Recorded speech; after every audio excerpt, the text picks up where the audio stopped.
What's up, Bradley Johnson here, and man, I'm a little bit tired of this thing I call bitch questions. And so before this starts off, I just want to ask you, the viewer, whoever you are, wherever you are you a little bitch? Like, are you?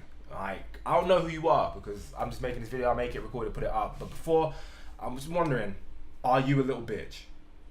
No? Yes? No? Anyway, I'm going to give you examples of some things that, but before that, I'm just going to say, I came back to YouTube, right, with this whole new attitude thing, and it's just pissed most people off. And I'll tell you how I know it's pissed most people off, right? Because I get updates on my subscriber base, right? Get subscribers. When I get a new subscriber, I get told I get a new subscriber, get a little email, whatever. And you generally keep an idea, abreast, a feel of how many you're getting. And I didn't make videos for months. I don't even know how many months. Loads of months didn't make no videos. And you generally get a couple subscribers a day, like 1 or 2, 2 or 3, that kind of region of subscribers. I come back to YouTube like, bang, I'm back, make a video like, what's up? And because I'm back on YouTube making videos, I get more subscribers, right? So that little ping with the subscriber thing that goes off, I get that more often. So I know I'm getting more subscribers that I'm back. It's just a little bit more, but like, so it's gone from like 2, 3 to it's like 3 or 4, 4 or 5 a day, whatever it is. Yeah, I only get a few subscribers. I'm a tiny little channel. But then you go to my subscriber list number thing, right? And I've got less subscribers now than I had when I first made the first video, which means I'm losing subscribers. That's math for anyone that doesn't get it. You see, if the number's going down and the amount of subscribers are going up that you're receiving, the subscribers that you're losing must be going up by an incredible rate, which means all my subscribers that I had before, they watched my video, they're like, oh, I don't like this new subscribe, new feel, new whatever, I'm unsubscribing, which is cool. That's the way YouTube works. It's fantastic. But I put it to them, every person that unsubscribed from me before is just a little bitch. Maybe I'm wrong. And before anyone says anything along the lines of being bitter about losing subscribers, ain't nobody that don't make videos very often at all it's bitter about losing subscribers. So I really cared about subscribers more. Anyway, that's another thing. But the point I wanted to make, right, is if you were watching me and subscribing to me, the most recent iterations of me, you were hearing me rant about bullshit in the fitness industry. That's the last series of videos, was just me giving hyper basic advice that already existed on the channel, like crazy basic advice. So you weren't learning nothing. And if you were learning it, it's still there on the channel. It's still there, so, you know, it's still there. But you were enjoying, as a subscriber, the fact that I was taking the piss out of all this bullshit in the fitness industry, right? So I come back, I'm effectively doing the same shit. I'm ranting about bullshit in the fitness industry, but I took it away from like myths and this magical thing out there and brought it back to like you and said, actually a lot of the bullshit in the fitness industry comes from you being a little bitch. And a whole heap of my subscribers were like, preach! Like, yeah, that's what I'm talking about. That guy's got it, nail on the head. Yeah, everyone's a little bitch. And a whole bigger bunch of you subscribers who won't have seen this video because you unsubscribed, so I'm talking to air. A whole bunch of you were like, oh man, fuck this guy. How dare he say that, and clicked unsubscribe. But all I said was, you're a little bitch. And here you are confirming that you're a little bitch. And what I want to do, I want to bring it back to something more direct. I don't just want to call everyone a little bitch for saying that you're a little bitch if you can't lose weight. Even though I think it's true. I'm not saying you're a little bitch if you're on these YouTube channels asking these stupid questions, because I think it's true. But I want to specifically focus on one area of being a little bitch, and I'm going to be using that phrase a lot. So if you've got children in the house, you might want to get them out, is these little bitches that ask little bitch-ass questions. And I know about bitch-ass questions because I get them every day. I get an email. What's this question? Hi, I'm at this body fat, whatever. Some bitch-ass question, right?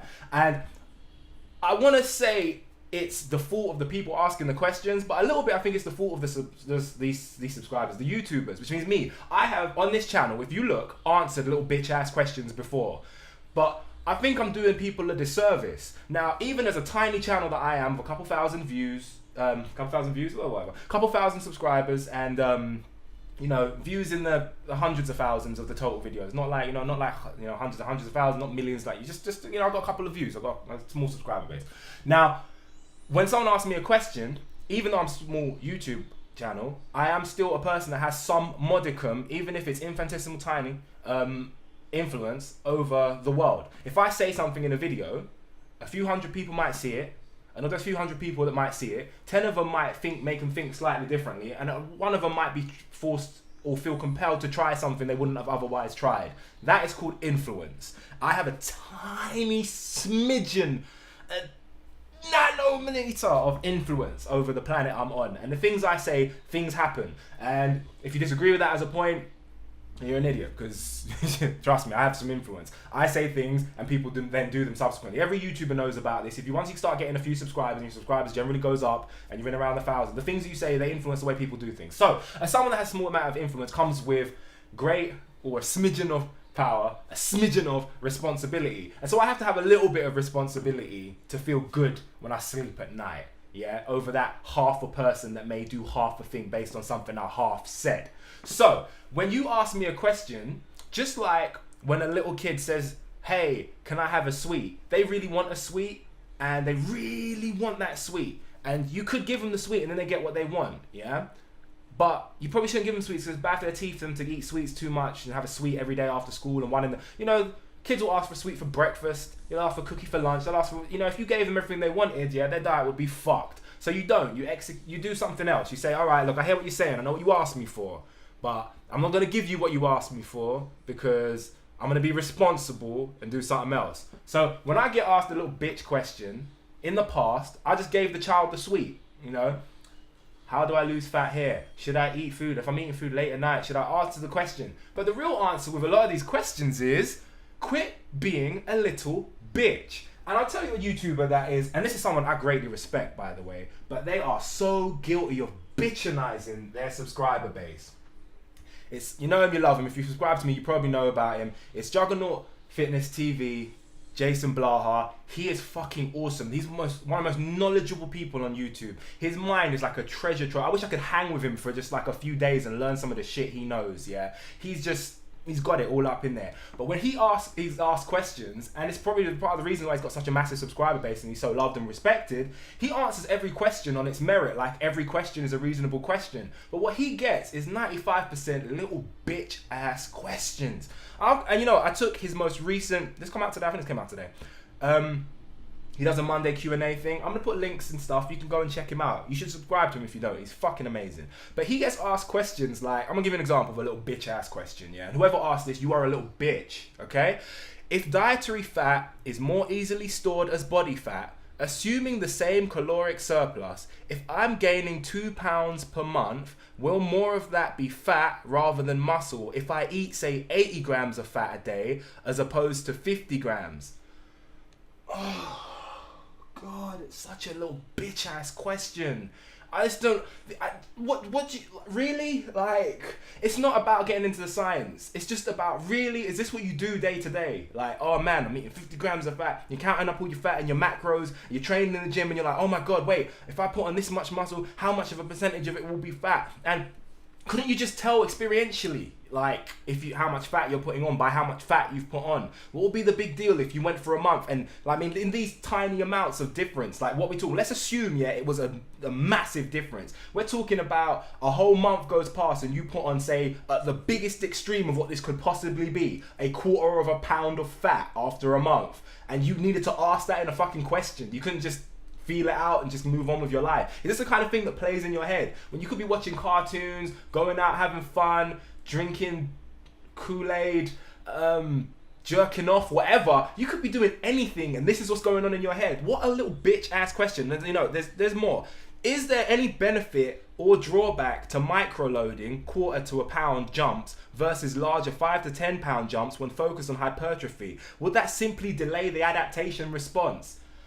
Like, what the fuck, man? Like, I'm just sick of it. I'm sick of it. I see on YouTube, just, it's full of little bitch questions. And it reminds me of a thing I used to tell trainees sometimes, and it would come up really often when people would, they get ill, or they'd have an emergency, or something would mean they didn't get to train. So they would miss a training session, maybe one training session, maybe 2 training sessions, whatever. And then they would ask me this question, and they'd say, have I lost muscle? Have I lost gains from being sick? How much gains or strength have I lost from my illness because I haven't been in the gym for a little bit? And I would always say to them, what kind of a little bitch question is that? What are you going to do with the information? And this is what I always want to say to these people. What are you going to do with the information? Let's say you have a massive, profound understanding of this thing all of a sudden. What would it really change? If you go training for a bit and then you get sick and you're not training for 2 weeks because you can't, and then you go back and you're like, oh man, I really need to find out how many gains I've lost or how much strength I will have lost in this time. What's happened to my training? What will you do with that information? Will you, what, you're going to Marty McFly yourself back to like a couple weeks before and make sure that you avoid the germ so you don't get ill and then sort it out? Like, is this person going to be like, oh, make sure I never microload because if I increase the weight too slowly per week, it's going to fuck up the whole adaptation process and I'm going to lose all my gains? Like, I can't remember the fucking question. Like, seriously, these little bitch questions, they sound like a fucking C. Oh yeah, make sure I better not, cool, if I'm on a boat, I better not be fucking about with like 80 grams of fat compared to no 50 grams of fat, because then yada yada yada yada yada yada. It reminds me of, if you haven't seen, what the fuck's this movie with The Rock and Mark Wahlberg? It's supposed to be a bodybuilding movie. It was shit, but it was like funny at points, but it generally just fell off the fucking rails. What the fuck was this movie called? I'm gonna put it in a tag or something. That movie, the recent movie, like 2013, 2012, whenever it came out. And one of the guys walked up to the black guy, Falcon, for those that get the reference, walks up to the Hulk, The Rock, and he says to him, hey man, how many grams of protein you on a day? And The Rock gives him this little bitch look. He just goes, and it's the look of, man, I hate when people ask me these fucking questions, man. I hate it. Hate it. And so I just wanted to say to you, as a person that's watching this, I'm sure you have questions. If you subscribe to me, you've got questions that you want to ask, either for the sake of comedy and amusement or for the sake of trying to find out the answer. The question you're about to ask, is it a real question that you really need the answer to, or is it talking for the sake of fucking talking just because you're a little bitch? Which one of it? Because it's just infuriating to me seeing some of the questions people ask. It's like, did you really open your mouth and say that? Did you really say that? Like, for real? Like, oh, I'm on a cut. I want to know, yeah, should I get 20 grams of fiber a day or 25 grams of fiber a day? Because, like, seriously? Really? Like, come on, man. You're being a little bitch now, aren't you? Just a little bit.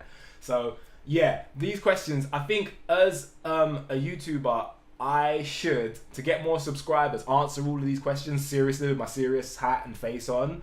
But as somebody that doesn't make a substantial amount of money from YouTube and doesn't foresee that it will ever really go that way and doesn't imagine that my life is nestled in this channel, I reserve the right to have fun with my audience, even if it is 0, 1, whatever it is. I can say whatever the fuck I want to say in my YouTube videos, and I'm not answering any more little bitch questions, so don't send them to me anymore, because you gotta man up with your questions. You gotta man up with your questions. Some questions are good. Person that starts training today, yeah, and wakes up and he's a brand new whole new world, and he's like, I want to train, man. I really want to make myself the best I can be. What kind of program should I be on? Now, that question, yeah, that's a fine question. If he's in the gym asking it while he's training, he's like moving about doing stuff, but he doesn't really know. He doesn't know the form of a squat. He doesn't know if he should be squatting. He doesn't know anything. He asks the question, should I squat? And he gets the answer. Like, that's a good question. You were there, you were doing, you got the answer. But I got a whole bunch of these people that are just sitting at home, looking at their screen, thinking, what bullshit can I ask someone next? What stuff can I talk about to feel like I'm about this life, but I've not really done anything? And it's just whack. So, in the comments section of this video, or in the email, whatever the fuck you want to do, tell me, as a subscriber of me or not a subscriber, someone that has perchance grazed across this video, found it, are you a little bitch?